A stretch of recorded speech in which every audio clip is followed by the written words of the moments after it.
ప్రపంచంలో శాంతి కావాలి, హింస ఉండకూడదు, మనుషులు మతం పేరుతో, కులాల పేరుతో, వర్గాల పేరుతో చనిపోకూడదు అని 1981లోనే ఐక్యరాజ్య సమితి ఒక తీర్మానం చేయటం, 2001 నుంచి దాన్ని అమలు చేయటం జరుగుతాం.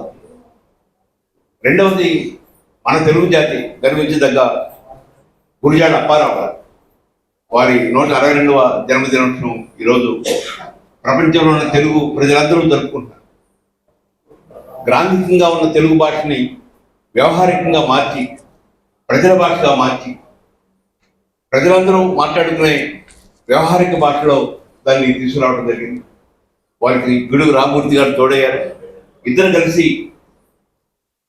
తెలుగునాట అనేక మార్పులకి దోహదపడ్డారు. బాల్య వివాహాలకు వ్యతిరేకంగా పోరాడి, వితంతువులకు వివాహం ఉండాలి, పునర్వివాహం జరుపుకోవాలని పోరాడి, అనేక రకాలైన మూఢాచారాలకు వ్యతిరేకంగా పోరాడి, అతి పేద కుటుంబంలో జన్మించి కేవలం చదువు కోసం వారాలు చేసేవారు. అంటే ఒక వారం ఒక ఇంట్లో భోజనం చేసి చదువుకునేవారు గురిజాడ అప్పారావు. తర్వాత టీచర్గా అయ్యారు. తర్వాత విజయనగర మహారాజాకి అధికారిగా మారారు, అధ్యాపకుడు అయ్యారు. అందరూ గుర్తించే ఒక మంచి నాటకం కన్యాశుల్కం. ఆనాడు బాల్య వివాహాలు ఎలా జరిగేది, చాలామంది వృద్ధులకి పింఛన్ల పిల్లల్ని ఎలా చేసేవాళ్ళు, పిల్లలకి కొంత డబ్బులు ఇచ్చి వారిని 4వ పెళ్లి 5వ పెళ్లి ఎలా చేసుకునేవాళ్ళు, ఇలాంటి అనేక అంశాలని కన్యాశుల్కంలో చూపించగలిగారు. అదేవిధంగా మన అందరం గర్వించదగ్గ ఒక మంచి గేయాన్ని మనకు అందించారు. అలాంటి మహనీయుని జన్మదినం కూడా ఈరోజు మనం జరుపుకుంటున్నాం. ప్రపంచ చరిత్ర మనం పరిశీలిస్తే ముఖ్యంగా ఎక్కువ మంది చనిపోయింది మత యుద్ధాలు. అది క్రిస్టియానిటీ వర్సెస్ ఇస్లాం కావచ్చు, వీరశైవులు వర్సెస్ వైష్ణవులు కావచ్చు, రకరకాల పేర్లతో మతాన్ని రెచ్చగొట్టి, మత విద్వేషాలను రెచ్చగొట్టి, ప్రజల్ని మతాల పేరుతో చీల్చి, ఆ తర్వాత వాటిని యుద్ధాలుగా మార్చి కొన్ని లక్షల కోట్ల మంది చనిపోవడానికి దోహదపడ్డారు గత చరిత్రలో. ఐక్యరాజ్య సమితి ఎన్ని గమనించి ఇలాంటి ఉండకూడదు, మనిషి అనేవాడు ఒకటే, అందరూ రక్తం ఒకటే, కులం కానీ, మతం కానీ, వర్గం కానీ, ప్రాంతం కానీ, వీటన్నిటికీ అతీతంగా అందరూ కలిసిమెలిసి జీవించాలి అనే ఒక మంచి ఉద్దేశంతో వరల్డ్ పీస్ డేని ప్రకటించింది. ఇప్పుడు చాలా వరకు తగ్గిపోయింది. ఒక కాలం తర్వాత పెట్టుబడిదారీ వ్యవస్థ బాగా డెవలప్ అయిన తర్వాత, పరిశ్రమలు బాగా అభివృద్ధి చెందిన తర్వాత, ఉత్పత్తులు వేగంగా పెరుగుతున్న తర్వాత, ఆ పెరుగుతున్న ఉత్పత్తులకి మార్కెట్ కోసం, ఆ పెరుగుతున్న ఉత్పత్తులకు కావాల్సిన రా మెటీరియల్ పొందడం కోసం ఇండియా లాంటి దేశాలని బ్రిటిష్ వాళ్ళు, డచ్ వాళ్ళు, ఫ్రెంచ్ వాళ్ళు, పోర్చుగీస్ వాళ్ళు, రకరకాల యూరోపియన్ కంట్రీస్ ప్రపంచంలో ఉన్న దేశాలన్నింటినీ ఆక్రమించి ఒక రవి అస్తమించిన దేశంగా బ్రిటన్ మారింది. ఆ సందర్భం కూడా చాలా హింసించండి. అమెరికాలో 2-3 లక్షలున్న అమెరికన్ ఆది మానవులను చంపి, వాళ్ళని దూరం పంపించి, వాళ్ళని ఒక కాలనీకి మాత్రమే పరిమితం చేసి, కోట్లాది మంది ఇతర దేశాల నుంచి వచ్చి అమెరికాను ఆక్రమించుకున్నారు. అది ఎందుకు జరిగింది? ఉత్పత్తిలో వచ్చిన పలు మార్పులు. ఎప్పుడైతే పారిశ్రామికీకరణ జరిగిందో, పారిశ్రామిక విప్లవం వచ్చిందో, కొత్త వస్తువులు ఉత్పత్తి అయినాయో, ఆ ఉత్పత్తి అయిన వస్తువులు అమ్ముకోవాలంటే మార్కెట్ కావాలంటే మార్కెట్ ఎక్కడ ఉంటుంది? ఎక్కడ జనాభా ఎక్కువ ఉంటే దాన్ని ఆక్రమించుకోవాలి. అప్పటికే భారతదేశం చాలా ఎక్కువ జనాభా ఉన్న దేశంగా మారింది. 1800 సంవత్సరంలోనే, 1700 చివరిలోనే మనం దాదాపు 30 కోట్ల జనాభాతో ఉన్నాం. సో ఇలాంటి అనేక దేశాలను ఆక్రమించుకునే క్రమంలో అనేక మంది మరణించడం మనం చూసాం. ఈరోజు మానవత అటు ఇస్లాం మతంలో ఉన్న ముఖ్యుల్ని, క్రిస్టియానిటీ మతంలో ఉన్న ముఖ్యుల్ని, హిందూ మతంలో ఉన్న ముఖ్యుల్ని ఒక చోట చేర్చి ఒకే వేదిక మీద తీసుకొచ్చి మత సామరస్యం ఉండాలి, అందరూ కలిసి జీవించాలనేటువంటి భావన తీసుకురావడం చాలా మంచి పరిణామంగా భావిస్తూ ఉన్నా. 29,000 గ్రామాలకి ఇంకా ఎలక్ట్రిసిటీ లేదు. స్వాతంత్రం 1947లో వచ్చింది. కానీ ఈ రోజు కూడా 29,800 గ్రామాలకు ఎలక్ట్రిసిటీ లేదు. 87,000 గ్రామాలకి ఈ రోజుకి డ్రింకింగ్ వాటర్ లేదు. అలాగే 13,500 గ్రామాల్లో ఇంకా కూడా ఒక్క స్కూల్ కూడా లేదు. ఇంకా చెప్పాలంటే వైద్య సదుపాయం అయితే ఇంకా చాలా వేలల్లో ఉంటారు. సో 1947లో మనకు భారతదేశానికి స్వాతంత్రం వచ్చినా కూడా రకరకాల ద్వేషాల వల్ల, కుల ద్వేషం కావచ్చు, మత ద్వేషం కావచ్చు, వీటన్నిటి వల్ల ఏంటంటే మనం అభివృద్ధి మీద కాన్సన్ట్రేషన్ చేసుకోవడం మానేసి ఇతర విషయాల మీద కాన్సన్ట్రేట్ చేసి మనం అభివృద్ధిలో చాలా వెనుకబడి ఉన్నాం. మనకంటే వెనుకబడి స్వాతంత్రం వచ్చిన అనేక దేశాలు అద్భుతంగా రాణిస్తున్నాయి. సింగపూర్ తీసుకుంటే కనుక ఈరోజు ప్రపంచాన్ని శాసిస్తుంది. సో అటువంటి పరిస్థితుల్లో నుండి మనం ఈ మతం అనే దాన్ని, ఈ 145 కోట్ల భారతీయుల్ని ఏ విధంగా ఐక్యం చేయాలి, ఈ మతం అనేది భారతదేశాన్ని ఏ విధంగా అభివృద్ధి చేయాలి, ఈ విషయాల గురించి చర్చించాలని చెప్పి ప్రముఖులతో మనము ఒక మీటింగ్ ఏర్పాటు చేశాం. లక్ష్మణ్ రెడ్డి గారు ఫస్ట్ ఇనిషియల్ స్టార్ట్ చేశారు. నౌ ఐ రిక్వెస్ట్ చలపతిరావు గారు విశ్వమత సామరస్యము అనే విషయాన్ని ముందుగా చెప్పాలనుకుంటే, ఇది అనాది నుంచి జరుగుతున్నటువంటి ఆందోళనలు జరుగుతున్నాయి. మధ్య మధ్యలో మళ్ళీ శాంతి వస్తూ ఉంది, మళ్ళీ జరుగుతుంది, పరంపరగా జరుగుతూనే ఉంది. మొట్టమొదటిగా మహాభారత కాలంలో శ్రీకృష్ణ భగవానుడు భగవద్గీత ద్వారా ఒకసారి సందేశాన్ని ఇస్తూ శాంతిని ఏర్పరచడం జరిగింది.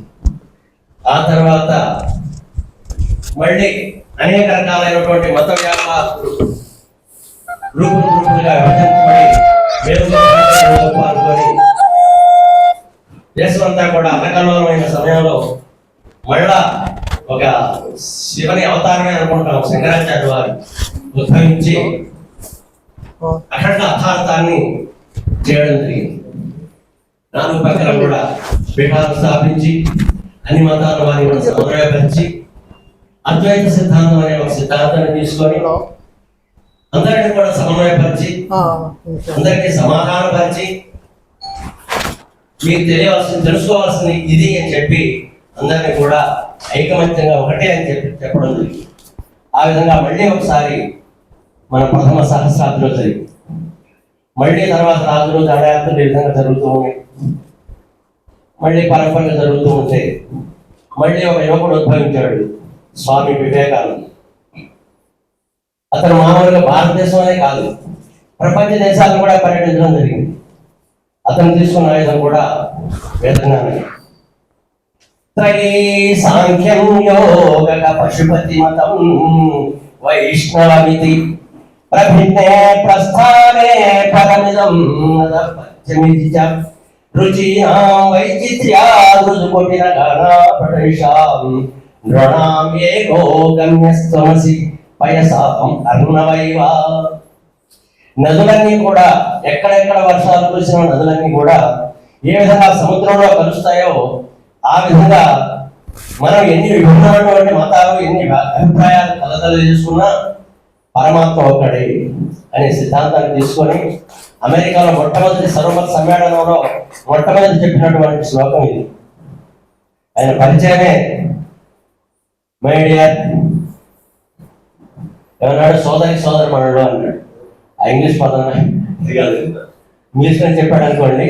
కానీ అమెరికా వాసులందరూ కూడా నా సోదరి మనులే అనే భావాన్ని చెప్పడంతో అందరూ ముద్దులైపోయారు.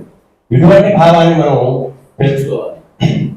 హాసం జాననీకు పరిహాసవచస్సులు మీద నీకు ఆశలు మించనీకు అడి ఆసన చందకు చేరనీకు ఎట్టి దోషము నెంచకయ్యా సహవాసము నేలకు సజ్జనాడితో సహవాసము నేలకు సహజనావడితో. పరస్పరము మానవులందరూ కూడా సహవాసమే ఉండడానికి మించినటువంటి ధర్మం ఉండదు. ఆ విధంగానే కర్తవ్యం ఒకటి ఉంది. పరమాత్మ ఒక్కడే, అందరూ కూడా పరమాత్మ స్వరూపమే, అందరిలో ఉన్నది భగవంతుడే. కానీ ఈ జీవం మనకి శరీరధారణం అయ్యాం కాబట్టి మనకు ఒక కర్తవ్యం ఉంది. కర్తవ్యానికి మే పాఠ నిశ్చితం ఉత్తమం అని భగవద్గీతలో కృష్ణుడు అర్జునుడు పోయించిన సందేశం. ఏం చేయాలి, ఏం చేయకూడదు అనేది ధర్మాన్ని ఆధారంగా చేసుకొని నీ కర్తవ్యాన్ని నిర్వహించడమే నువ్వు చేయవలసినటువంటి పని. ఏం చేయాలన్నా సరే ధర్మాన్ని ముందు మనం తెలుసుకొని ఆచరించాలి. అంతేగాని అక్కడ అనేక రకాల విభాగాలు చేశాడు. అనేక రకాలుగా మనం మాయలు చేస్తూ ఉంటాం. ముందు ఒకటి ఉంటుంది, వెనక ఉన్న ఉద్దేశం ఒకటి ఉంటుంది.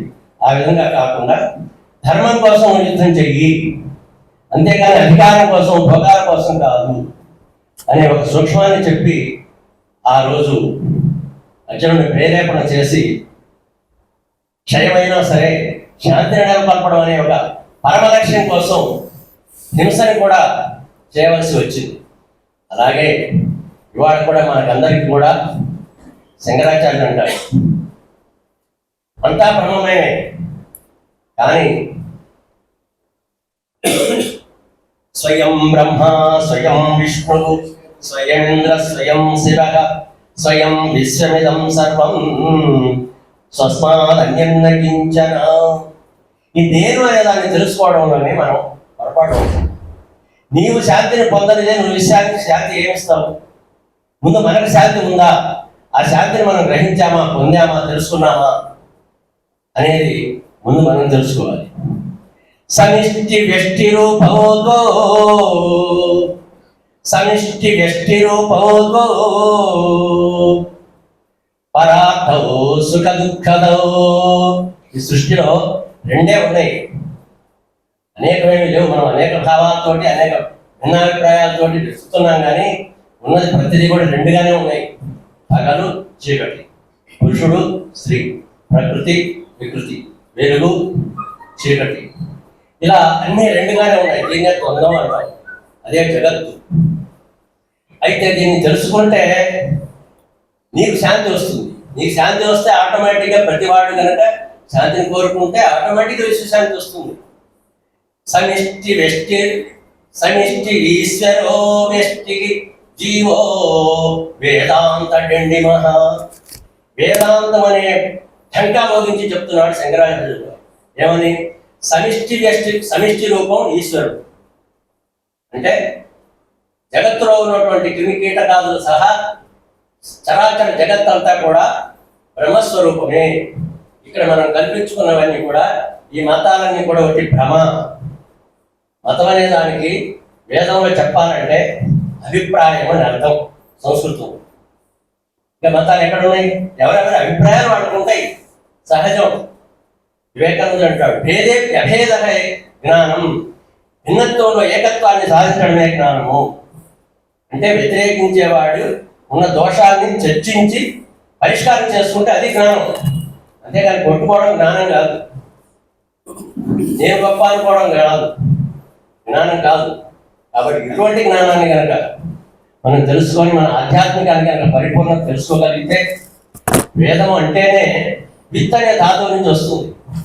విత్ అంటే తెలుసుకోవడం, వేదం అంటే నువ్వు తెలుసుకో, ఏం తెలుసుకోవాలో అనేది నాలుగేళ్ళు ప్రవేశిస్తే అర్థమవుతుంది. కాబట్టి మనం అసలైన జ్ఞానాన్ని వదిలేసి పై బాహ్యమైనటువంటి బాహ్య ప్రపంచంలో తిరుగుతూ ఉన్నాం.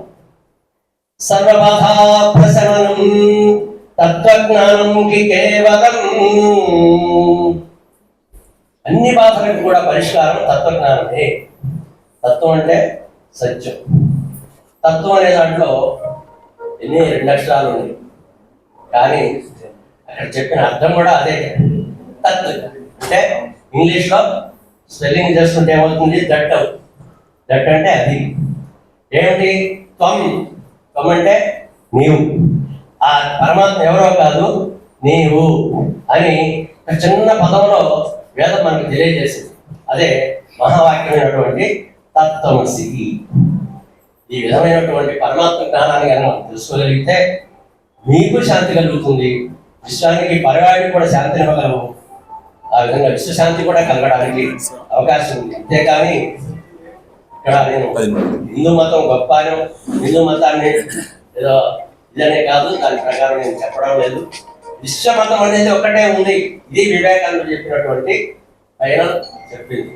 దదాతి భౌతికం జ్ఞానం భౌతికీ క్షయ సంపద ఈ భౌతికమైనటువంటి జ్ఞానం నీకు ఉన్నదల్లా కూడా నశించిపోయే సంపదను మాత్రమే ఇస్తుంది.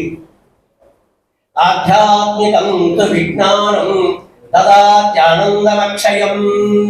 నాశనం లేని ఆనందాన్ని నువ్వు కోరుకోవాలంటే ఆధ్యాత్మిక జ్ఞానం ఒక్కటే మాత్రమే ఇస్తుంది అంటాడు వివేకానంద.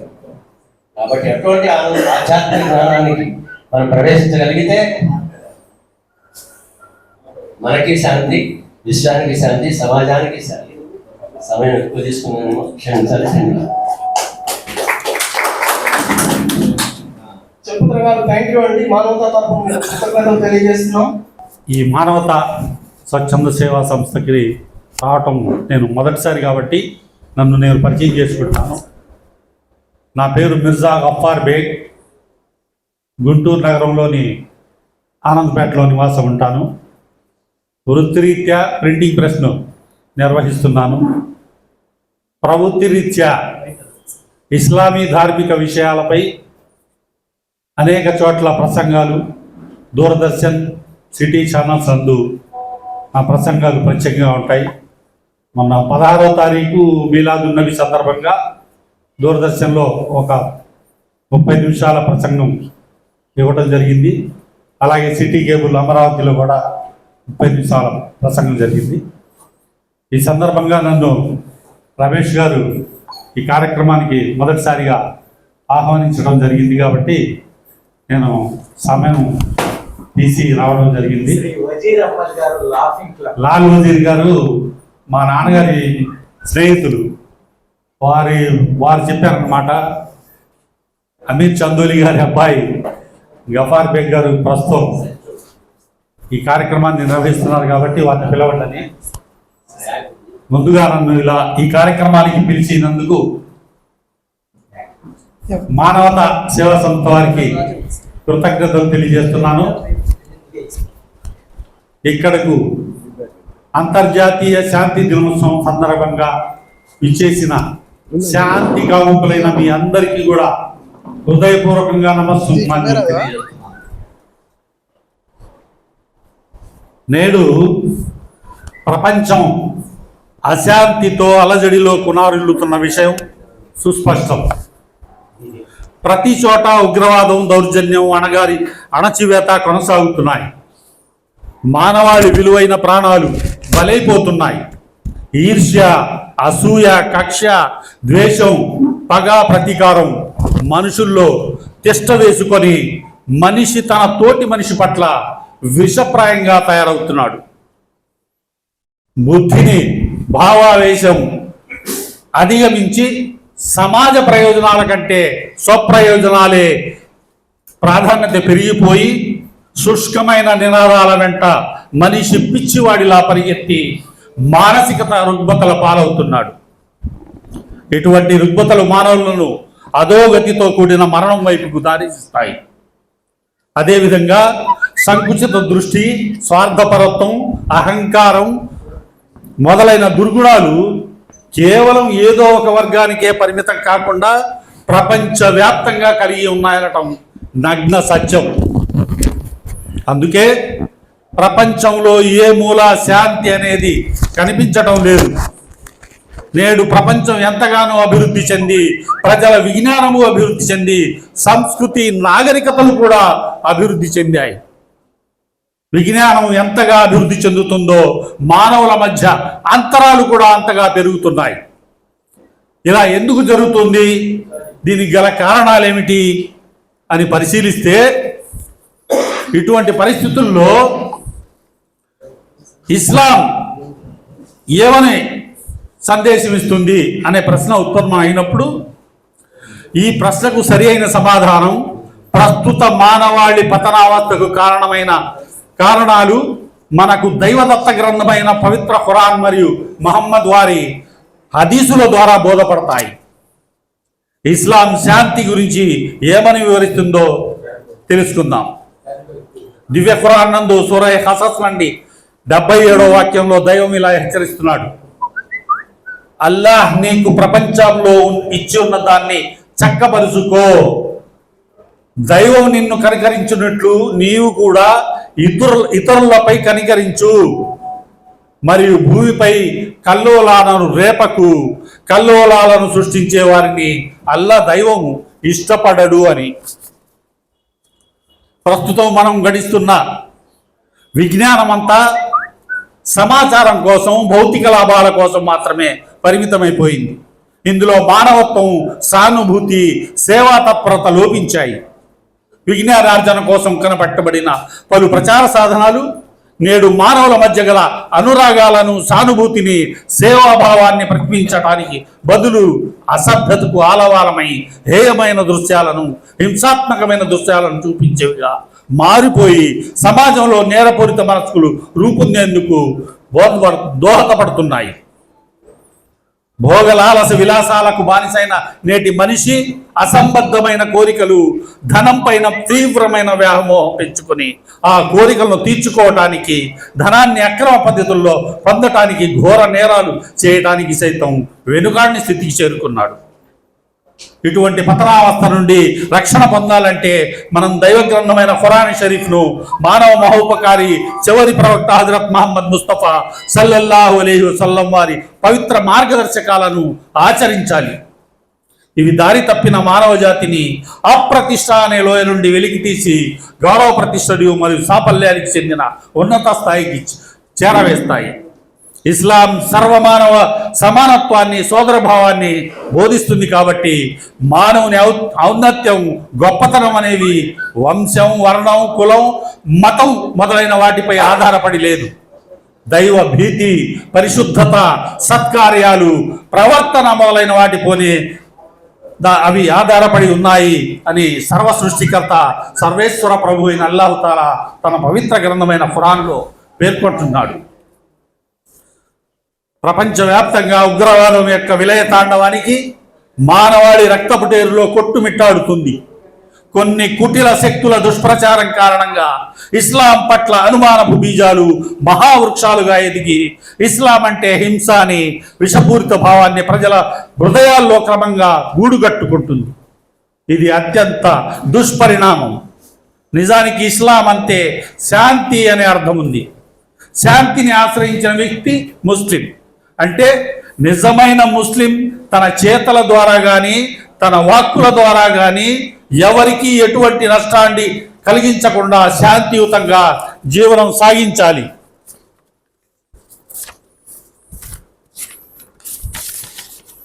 నిజానికి ప్రతి ముస్లిం కూడా ఇదే విధంగా వ్యవహరించాలి కూడా. కానీ అలా జరగటం లేదు. కారణం ఏమిటని విశ్లేషిస్తే, ఒక జాతికి సంబంధించిన మానవులంతా సజ్జనులుగానే ఉండకపోవటం అనేది ఈ లోకం యొక్క రీతి. ఒకే వనంలో పెరిగిన ప్రతి చెట్టు ఫలాన్ని ఇవ్వదు. ఒకే తోటలో కాసిన ప్రతి ఫలము రుచికరంగా కూడా ఉండదు. ఇదే విధంగా ప్రతి జాతిలోనూ సజ్జనులు, దుర్జనులు ఉన్నారు. అలాగే ముస్లింలకు సంబంధించి ఏదో ఒక సంస్థ, ఎవరో కొందరు వ్యక్తులు శాంతి శ్రేయస్సుల మార్గాన్ని వదిలి హింసా మార్గంలో పయనిస్తే దాన్నే సాకుగా తీసుకొని ఇస్లాం అంటే హింసావాదమని, ముస్లింలంటే తీవ్రవాదులని మొత్తం ముస్లిం సమాజాన్నే అనుమానాస్పదంగా చూడటం, అపనింద మోపటం ఎంతవరకు సమంజసం సోదరులారా? నిజమైన ముస్లిం ఎలా ఉండాలో దైవ ప్రవక్త హజరత్ ముహమ్మద్ ముస్తఫా సల్లల్లాహు అలైహి వసల్లం వారు ఉపదేశించారు. ఎవరి నాలుక మరియు చేతుల ద్వారా తోటి మానవుడు క్షేమంగా ఉంటాడో అతడే నిజమైన ముస్లిం అన్నారు. ఒక నిజమైన ముస్లిం క్షమాగుణానికి ప్రాధాన్యత ఎలాంటిది ఇస్తాడనే ఒక మహత్తరమైన సంఘటనను ఉదాహరణగా పేర్కొంటాను. ఆదర్శ విశ్వ మహాప్రవక్త ముహమ్మద్ సల్లల్లాహు అలైహి వసల్లం వారు మక్కాను జయించినప్పుడు దైవ ప్రవక్త సహచరులు కొందరు నేడు రక్తపాతం జరిగే రోజు అని పేర్కొనగానే వెంటనే దైవ ప్రవక్త ముహమ్మద్ సల్లల్లాహు అలైహి వసల్లం వారిని వారిస్తూ ఈ రోజు కారుణ్యాన్ని కురిపించే రోజు అని పలికి 13 సంవత్సరాలు తమను అనేక విధాలుగా హేళన చేస్తూ హింసించిన బందీలు మహమ్మద్ వారి ముందు నిల్చుండగా నేను మిమ్ము క్షమిస్తున్నాను, మీరు నేటి నుండి స్వతంత్రులు అని వారిని క్షమించి వదిలేశారు. ముహమ్మద్ సల్లల్లాహు అలైహి వసల్లం వారు హింసను అంతమొందించి శాంతిని నెలకొల్పేందుకై ఈ భూమిపై ప్రవహించబడ్డారు. నిజమైన ముస్లిం శాంతికి సంకేతంగా నిలవాలని దివ్య ఖురాన్ ప్రబోధిస్తుంది. ప్రపంచవ్యాప్తంగా కొందరు ముస్లిములుగా చలామణి అవుతూ దైవ దాసులమని, ప్రవక్త మార్గంలో నడుస్తున్నామని రక్తపాతాన్ని సృష్టించి హింసను ప్రేరేపిస్తున్న వారికి అల్లాహు తాలా సాక్షిగా ఇస్లాంతో ఎటువంటి సంబంధం లేదు. వారు ముస్లిములు కానే కారు. ఇస్లాం వారు ముస్లిములు కానే కారు.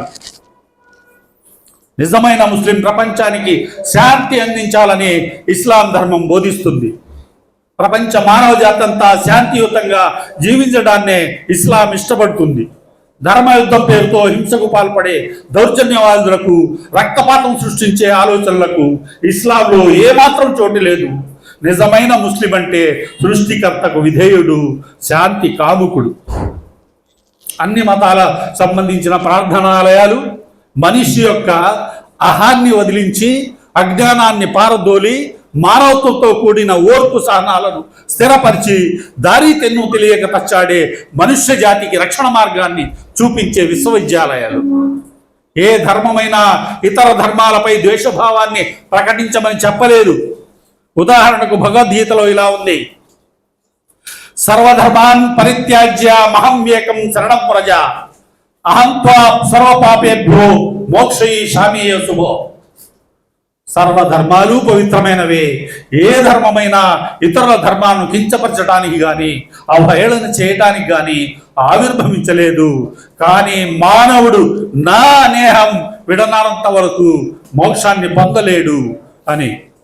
ఒక దేశం పుణ్య దేశమని, మరో దేశం పాప పంకిల దేశమని, ఒక మతం సర్వోత్తమైనదని, మరొకటి నీచమని ఇస్లాం ఎన్నటికీ పేర్కొనదు. అన్ని దేశాలు, అన్ని భాషలను, అన్ని మతాలను గౌరవించడం అనేది ఇస్లాం సందేశం. ఇస్లాంను శాంతియుత మతంగా, మధ్యయుగాల భావజాలంగా నిత్యం ఆడిపోసుకుంటే నిరసించే పాశ్చాత్య సమాజంలో మైకెల్ హార్ట్, క్యామ్ ఆర్మ్స్ట్రాంగ్, లెజ్లీ హాజెంటల్ లాంటి ముస్లిమేతర రచయితల పరిశోధాత్మక రచనలు ఇస్లాం మతాన్ని, మహమ్మద్ ప్రవక్తను కొత్త కోణంలో ఆవిష్కరింపజేశాయి. ప్రపంచానికి శాంతి సందేశం అందించిన మహమ్మద్ ప్రవక్త జయంతి మొన్న సెప్టెంబర్ 16వ తేదీన జరిగింది. ఈ సందర్భంగా మహమ్మద్ వారి గురించి 2 మాటలు మాట్లాడి నా ప్రసంగాన్ని ముగిస్తాను. ప్రపంచవ్యాప్తంగా మానవులను అత్యంత ప్రభావితం చేసిన 100 మంది మహనీయుల జాబితాను క్రోడీకరించి సమకాలీన సమాజంపై, తదనంతరం భావి తరాలపై వారు చూపిన ప్రభావం ఆధారంగా ప్రఖ్యాత అమెరికన్ రచయిత మైకెల్ హెచ్ హార్ట్ రాసిన పుస్తకం the 100 ranking of the most influential persons in history. The 100 ranking of the most influential persons in history. American రచయిత రాశాడు ఈ పుస్తకాన్ని.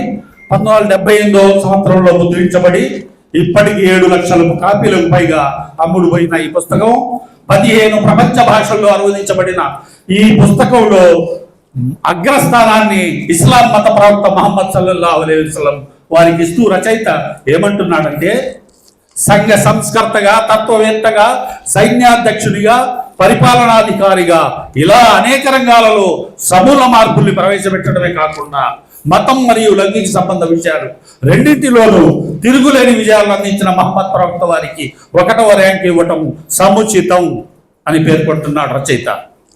అలాగే బ్రిటిష్ పండితులైన జార్జ్ బెర్నార్డ్ షా మఠాల్లో చెప్పాలంటే, మహమ్మద్ లాంటి వ్యక్తి ఈ ఆధునిక ప్రపంచానికి నియంతగా నియమిస్తే ఈ ప్రపంచ ప్రజలు ఎంతో ఆశతో చూస్తున్న శాంతి శుభాలు, సంక్షేమాన్ని నిస్సందేహంగా అందించగలరని విశ్వసిస్తున్నాను అని ప్రఖ్యాత పండితుడు జార్జ్ బెర్నార్డ్ షా అన్నాడు.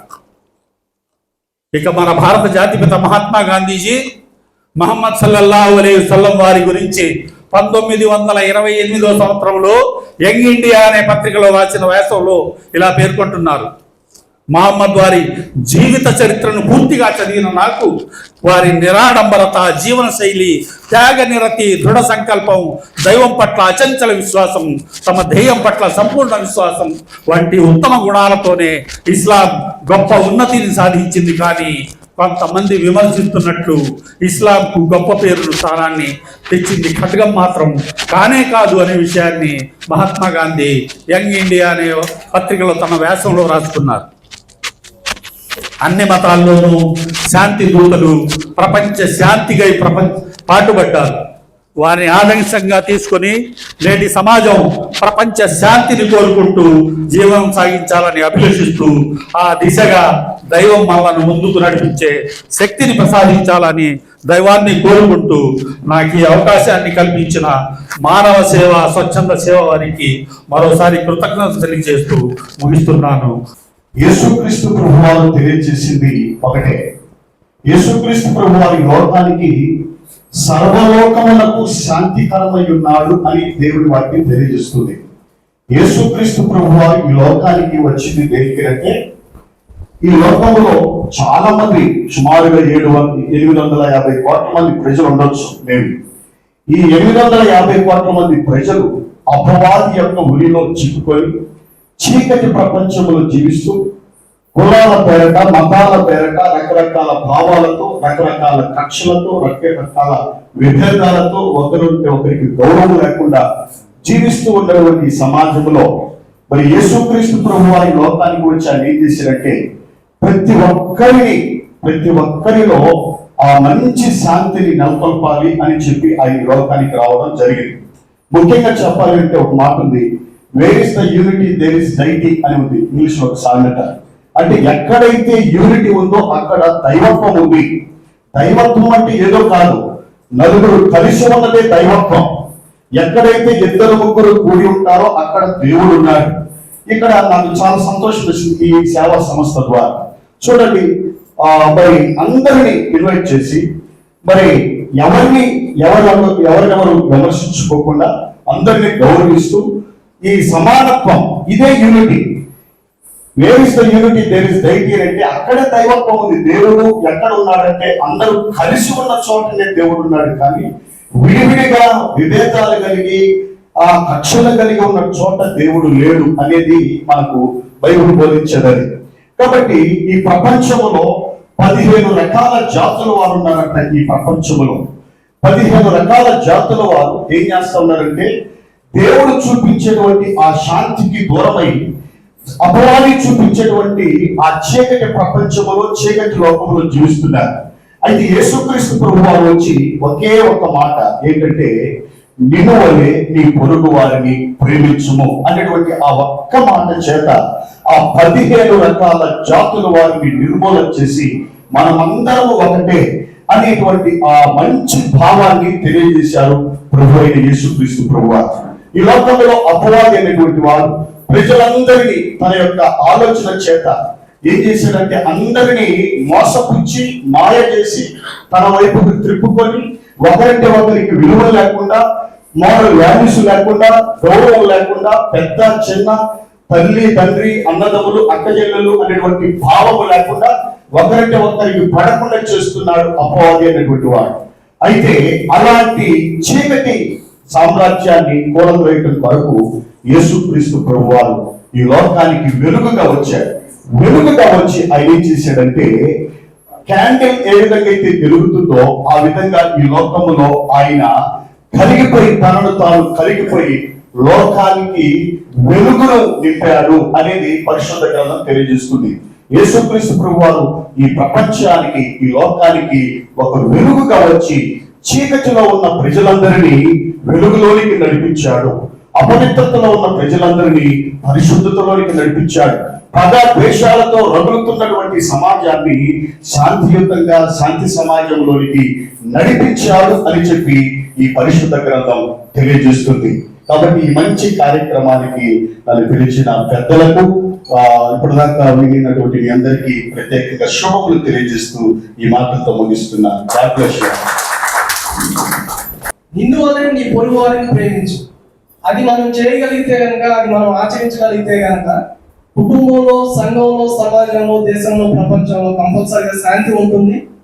మీరు చెప్పిన మంచి వాక్యాలు మాకు చాలా నచ్చినాయి sir. Thank you sir. Now I request మన